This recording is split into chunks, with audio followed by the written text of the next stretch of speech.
Kumlan Lablat Gemara, we are up to Daf Nun Dalid Amid Aleph. And we were discussing that where exactly the Aron was I guess hidden or taken. Our Mishnah says taken. It sounds like our Mishnah rules like it was taken to a bubble. Just Agav, there's an amazing sikha from the Rebbe about this very Inyan. I can't remember which chelik it's in, but the Blineder, I'll send you either a link or a copy of it. It's absolutely fantastic, fascinating sikha. It brings our Gemara as well. Okay, please do.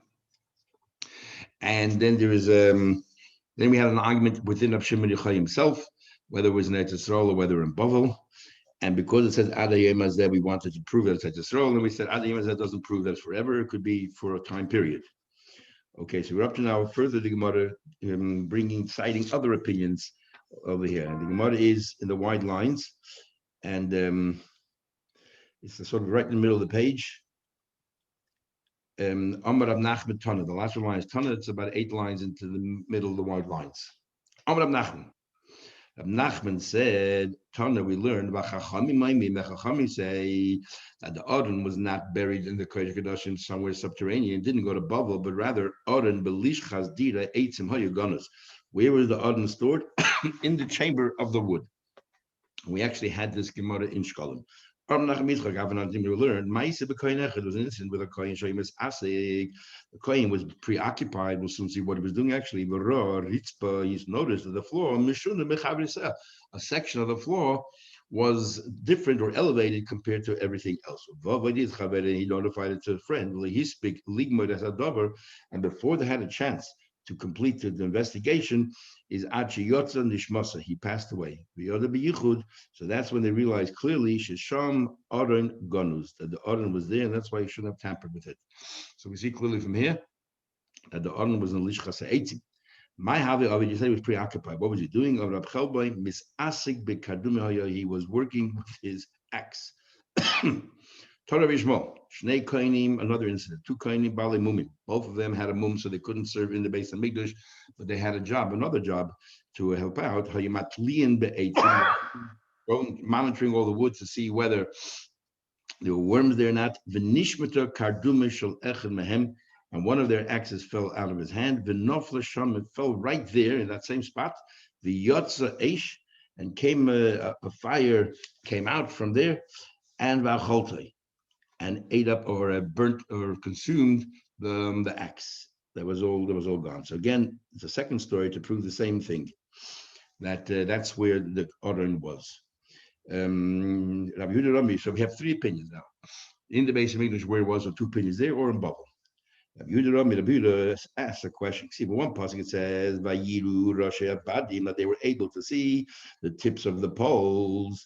Uksiv from the Kodesh Kodashim. Another place says, "V'lo achutza." In fact, it says in the same pasuk that the badim were very long, and you can see they were exposed to the tips of the badim, right from the Kodesh Kodashim against that curtain or in the middle. And then it says, "V'lo achutza," but it shouldn't be seen outside. So which one is it? Hoya, so it says, Ketzad needing, ve'ein needing. They're seen, but they're not seen. In other words, you can see the outline, but you can't see them. Tanya Nabihachi. As well explained in a minute, we actually learned similarly. It says, Vayiru Rashi Abadim, and they saw the tips of the poles. Yochala Yezaz Mekayman. We were thought that they don't move from the place. Talmud Leimer, it comes to tell you that Vayarichu Abadim, that they were made longer. What exactly means we'll see in a minute. What do you call it?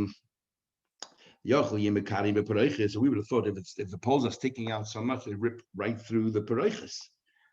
Talmud Leimer, and in fact, we maybe deliberate so that we can see the poles. Talmud Leimer, it says in the pasuk, that you should not be they should not be seen. So what's going on there? Yet seen, not seen. Okay, so how's it work? They press against the curtains and they're protruding a little bit. So you look at the paraychis, you see 2 things sticking out. The kneading kishnei dadisha. They look like by a woman, her chest. Shenemer says, but you can't physically see anything. And the same thing over here. You saw the outline, but not the thing itself. It says in the pasuk, that the bundle of the moed is nice to me and friendly with me. but Bain Shodai Yolin. And it sits between my Shodai. Knows the Aron is sitting between and refers to the badim like Shaddai, like the chest of a woman. In other words, so you can see the outline. Omar Avkatina, in fact, Bishosha, you saw the regel, even the regel we had before that they used to take out the lechem upon him and demonstrate to everybody and say, Ruchi Baschem, look how much Abishah loves you, and still, Sidura Kisaluka or Siluka Kisadura, then when you take it out, it's as warm and fresh as when you put it on. So also they would allow the people from the Oil Regel to see it. They would open up the Proiches, they would show them the Kruvim. They would show them the Kruvim, that the Kruvim were basically like they were embracing each other. Now it's not clear whether it's Moshe Rabbeinu's Kruvim or whether Shlomo Melech's Kruvim. Remember, we learned that Shlomo Melech also had Kruvim built there. And they would tell them, look how much the Eibishter loves you. Everything is a metaphor like of a Zachar and a Keva. That's the kind of relationship the Eibishter has with the Eden. So this was in Bais Rishon. Sorry? This was in Bais Rishon. We'll see in a minute. Says the Gemara, well, in Bais Sheni there was no Kruvim. Exactly. Says the Gemara, Moshe Rav Chida has a question. It says, "Well, the Kohanim had to first cover all the items of the Mishkan before the Levim came and transported them. Could they not see them? But the Levim shouldn't see them as they're being if they were exposed. They had to be covered over. Otherwise, so how in the world is it that they open up the curtain so everyone can see the Kruvim when there were other egel?" You're not allowed to see while they were covering the kalim. So what's going on here? It's like the two stages of a kala when she's engaged and when she's married. Kolzman, she's only engaged, she's just living at home. She's very discreet, very modest. Even from her own husband, she's embarrassed. That's how the Eden were in the midbar. They were just engaged to the Eibishter. So therefore, we were not allowed to see, not allowed to expose. The Eibishter wanted to be modest, and no one's allowed to look inside. But once she moves into her husband's house, different. She's no longer modest in front of her husband. So then the Beis Hamikdash, we were able to see the Adon. So then we were married. In the midbar, we were engaged. In the Beis Hamikdash, we were married. Most of the we just learned before there's a story of Kohen Echad, and because he wanted to know where the Aron was, or he thinking that that's where the Aron was, then they got in trouble. You just said that there's nothing wrong. Now that you're married, you're allowed to. Amalei said to him, that story happened in the second Beis Hamikdash, and the second Beis Hamikdash was after divorce. This guy that was after divorce. It was a churban bias, even though we learned other gemaras, it wasn't mamash a divorce, but it was like a divorce, that there was a separation. And therefore, after the biasation, the separation, and even though bias you got remarried again, the second marriage is very different than the first marriage. Second marriage, you're constantly a little bit suspicious, a bit more careful, you're walking on eggshells, and you're modest again. It goes back to as if they were just engaged. And therefore, the second Beis Hamikdash, you were not allowed to look. What are we talking about here? If we're talking about, you said before that we open up the curtain. Now we're going to discuss which Beis Hamikdash is. We're going to open up the curtain, and they see the curtain. Which Beis Hamikdash are we talking about? If in the first Beis Hamikdash, what kind of curtains were they? Remember, there's a wall with a door in the middle. There's no curtains. Mikdash Sheni, like you asked. Kruvim. Were there any Kruvim there in the first place? Now Rashi says here, we're talking about the Kruvim that Shlomo made next to the Aron. So Rashi is saying when they opened the curtain and they showed everybody, they didn't see Moshe Rabbeinu's Kruvim and the Aron. They saw part of the Kodesh HaKadoshim and the part where Shlomo Melech's Kruvim were. That's what Rashi says here. Says the Gemara. If these Kruvim were next to the Aron, then how do you see the Kruvim and not see the Aron? Well, what do you do? It's on the left or right side. So when they opened the curtain, they only opened part of it. The first curtain, they opened all the way.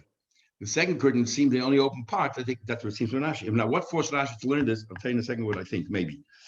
That they only opened part of the curtain, and they were only able to see on the right side of the oven. Remember, the room was 20 amas wide. They saw. Okay.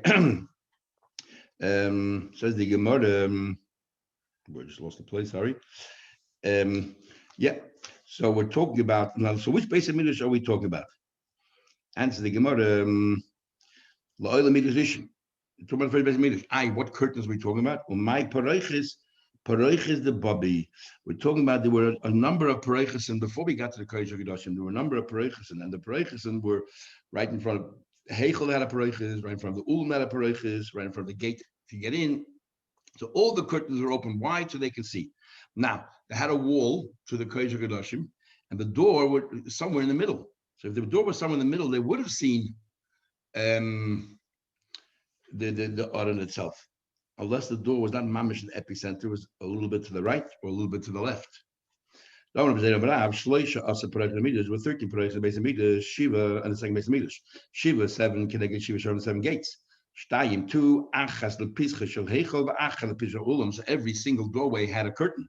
The doorway to the antechamber, the doorway to the heichel also had. And Shtayim Bidvir, in the second base of Mikdash, they had 2 curtains that took the place of that wall that was in the first base of Mikdash. Shtayim, then remember there was a second story and sometimes a third story, so they would walk up, and there was a curtain to walk upstairs, right, corresponding to these curtains downstairs. So that's what we mean when we say open the curtains.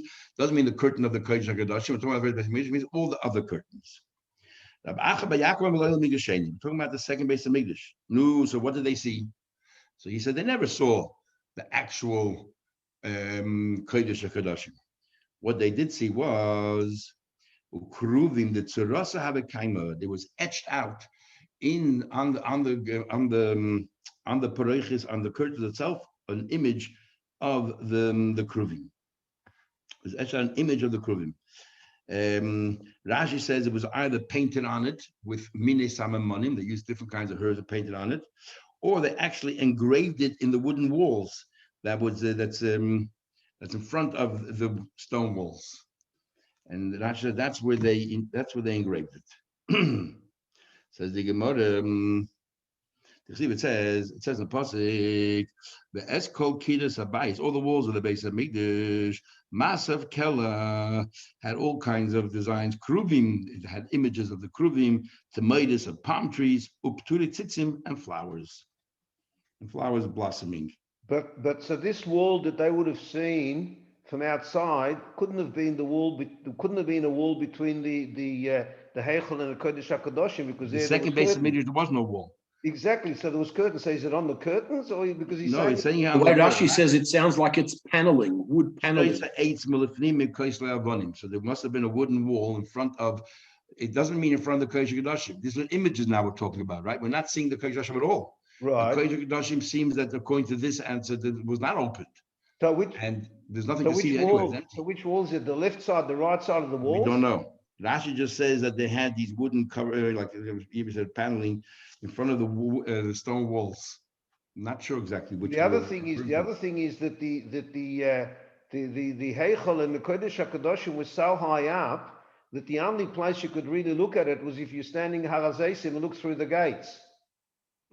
You're standing in the Ezes Yisrael and you're looking upwards. But you got the Mizbeach in front. You got the Mizbeach blocking it. If you learn that Mizbeach, yeah, that's true. How high is the Mizbeach? Mizbeach was high.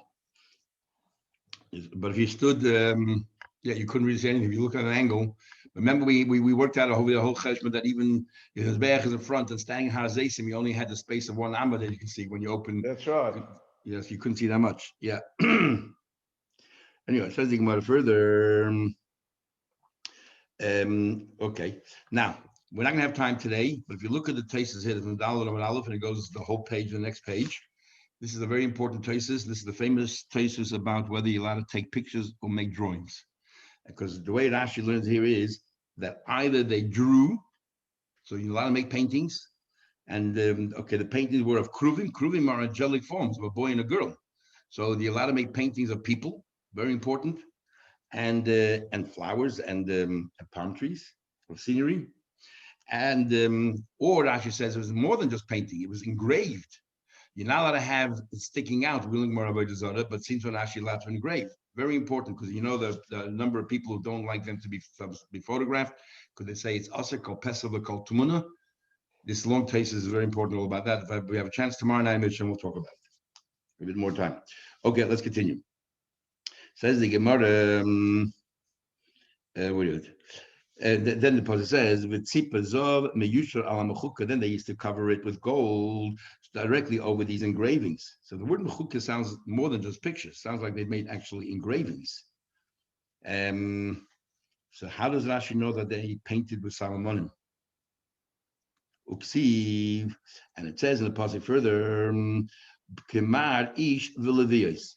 As the person, ma'ad is when the ma'uda, they're combined together, the levios, and they're being escorted. What does that mean? My kemar ish v'levios, ki ish, like a person, hama'uda, that is completely covered over, Bilavayishla with whoever he is escorting. In other words, again, the embrace of a husband and a wife. Amarish Lakish, when the Goyim came into the base of Migdash to destroy it, Ro Kruvim Hamuudin Zebazes, so the Kruvim facing each other, Haitzi and Lashuk took him out to the market, Amar Yisrael, all these Eden should be Chasam Beracha, their brachas of Beracha, the Kilas and Klala. And the Klalas are Klala. You ask them with Varam Alala, this is what they spend their time with. Are they so hedonistic? Miyad Hizilim, they cursed out the Eden, Shenemar, or ridiculed the Eden. Shenemar says, Mechol Mechabdeh, all those that used to honor them, Hizilua, they started insulting them, Kiro, Ervas. They saw the Erva, they saw what's in the base of Megdash. And I think perhaps what's bothering Rashi is a famous question of the Rimagash, is a beautiful sikh in the Rabban as well.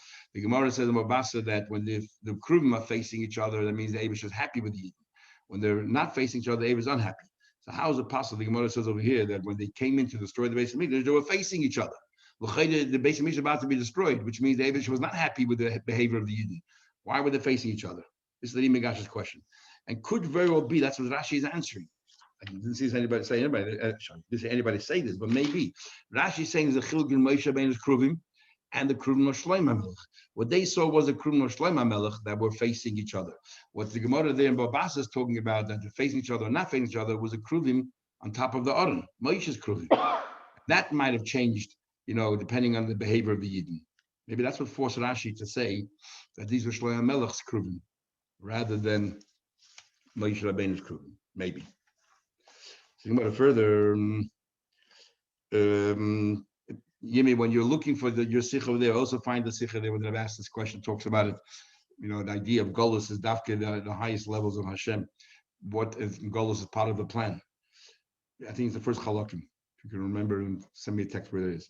Says about it further, remember we learned that in the second base of English they had a rock there, and that rock, there's an Aron there, they had a rock and it's called Shtia. Right? Remember we said that in the Mishnah says after the Aron was taken away, from the times of the first Nevi'im. Interesting, Rashi learns the first Nevi'im was David and Shlomo Melech, David and Shmuel, I mean, and others say it was much later Chagaz Chayim Malach, because even though they're Achrenim, they were the ones who started worrying about it because there's no Aron anymore. But anyway, when the Mishnah says that they had this Evan Shasiya, it was raised from the ground a little bit, and that's where they put the blood and all their activities. Says the Gemara, what's the shtia? The shtia is nikras, and they used to call it shtia. What exactly is this? Says the Gemara, Tana, we learned, Shemimena Hushasa Olam. The world was created. The epicenter of the world is Yerushalayim. The epicenter of Yerushalayim, base of Mikdash. The epicenter of the base of Mikdash is this Ever Shasiya, and that's where the world was created from. So the whole world is created from a holy place. From Tzion, the world is created. The Shagas Ari has a whole discussion. Tzion, what is Tzion? From the pasuk it says Ki Mitzion takes a side of Dvar Hashem Yerushalayim, means that Tzion is not Yerushalayim. In fact, Tzion sometimes is a suburb outside Yerushalayim, where David HaMelech built his Migdal. It's not Yerushalayim. Other places Tzion is referring to the whole Eretz Yisrael. Other places Tzion is referring to Yerushalayim. Other Tzion is referring to the base of Mikdash. So he said Tzion itself is a very generic term, and you have to look at the context to work out what we mean when we say Tzion. So the time we learned over here, Tzion means the base of Mikdash. Tanya, we learned. So what Rashi learns is that the first place that was created was right there, that spot, and from there it started spreading, and it spread to the entire world. Tanya says, the world was created from the center. It says in the pasuk, so again, and the center is the base of Mikdash Yerushalayim. It says, that you had dirt that was piled up over there to this rock, and then more and more pieces were added on. That's how it grew. Rabbi Shua says, Pufaket, Olam minatz daden nivra. The world started from the sides, and then it worked its way toward the beginning. Remember, it says, Kiloshelagam, the Abisha said to the snow, that heavy edits, I want you to turn into earth. And the Geshem, where are you going to come from? The Geshem, Motor, the Geshem, Mitras, Uzay. So there's four things: Geshem, Motor, Geshem, Mitras, Uzay. That's where you will get your strength. And that's what they say, the four Yesodis, the four elements. Eish, Mayim, Ruach, Afa. That's what he means here, that he created the four Yesodis, and then he created the world. You have four Yesodis here, the four corners. Rabbi Yitzchak says that Evan Yorakos Baruch B'Yam, the Abisha threw a stone into the Yam, and Mimenu Nishtas Olam. That's where the world came about. So first there was only water. So water came with, so we don't know where the water came from. First only water, and then the Abisha threw a stone in, and from that stone the entire world came about. Obviously, there's some significant messages from these different opinions. What's the reference here to a stone that was thrown in there, or me'emtza, or from the four sides. Anyway, Shenemer says, Ama Adonai Hedbu Miyoda Evan Pinos, and says that it was sunk into the ground, or who threw in the foundation stone. In other words, that this stone is the foundation. Chachamim say Mitzion Nivra, that the world was created from Tzion. Shenemer, it says Mizmor LaAsav Kela Lakim Hashem. This is a song that Asav sang, Kela Lakim Hashem, and it says, and then it says afterwards Mitzion Michlal Yofi, that from Tzion it came out the beautiful, the ultimate beauty. So we see that everything started from Tzion. From there was developed the beauty of the entire world. So it all happened from Tzion. Tanya Ablezer Hagadol says, Ablezer Hagadol says, Eile Toilus Hashemayim Va'aretz. This is the genesis of the Shemayim Va'aretz. Be'iborim, when you created them, Yom Asais Hashem Elokim, the day that Hashem made Eretz v'Shemayim, the day that He made the Eretz and the Shemayim. So we learn as follows: Toilus Shemayim, all the heavenly bodies v'Shemayim. All the heavenly bodies came from Shemayim, but Toilus Haaretz, everything that came from the ground is Ma'aretz Nivru, was created from the ground. The Chum disagree. They say Elu ve'Elu Mitzin Nivru. Not only did this Gashmizdika world come from Yerushalayim, but also the Ruchnizdika worlds came from Yerushalayim. Those Rabbi seems to learn that the Ruchnius was created separately and Gash was created separately, and the Chachamim say no, that everything ultimately comes from this world, because this is the Dira B'Tachpein, this is the ultimate intention of the Eibusha, to make this world. It says, Mizmalos of Kelukim Hashem. It says in Pasuk, Mizmalos of Kelukim Hashem, Dibur, he spoke, Vayikra, and he called out, Eretz, the land, Mizrach Shemesh, out of away from the sun begins to shine until it sets, And then afterwards it says, Mitziyah. So we're talking about the Shemesh. We're talking about the Shem, which is the heavenly bodies. It says, Mitziyah and Michal Yeh from Tzion came and developed all the beauty. Elokim Haifiyah, the Eibusha revealed himself. From there came the beauty of all the worlds.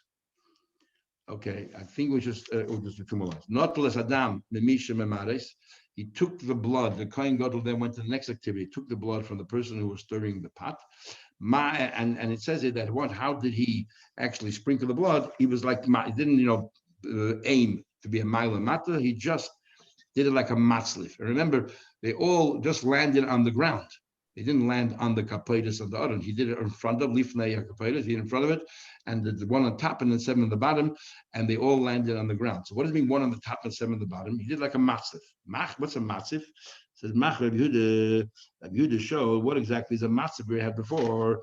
Kimenagdo, like you whip somebody. When you whip somebody, you start from the top and you work your way down. Here too, when they sprinkle the blood, they started from the top, they work your way down. Tani, we learn because your maza, when he sprinkles, einu maza ala kapoides. You don't sprinkle on the kapoides. Ella keneged oivesh kapoides, in front of the kapoides, but it lands on the ground. But the pshat is that you have to. We'll see in a second how you hold your hand. Why it's called lemaila then. But lemaila simply is because this is the first one, and the first one you want to make sure that when you sprinkle it, the blood goes higher than the kapoides. When you do that one, which is lemaila, you turn your hand upside down. The back of your hand is facing the ground, and then you take your finger and you go upwards. You spray it upwards. So that's called maila. You face it. The spraying is upwards. because you're mazel lamata, the other 7 are lamata, you turn your hand back all the way, mitzad the other lamayla. So now you have the back of your hand is facing upwards, and now you sprinkle downwards. That's why it's called lamata. And each one you sprinkle a little bit further down way Ashkelon's. Other people were not so particular about that. Okay.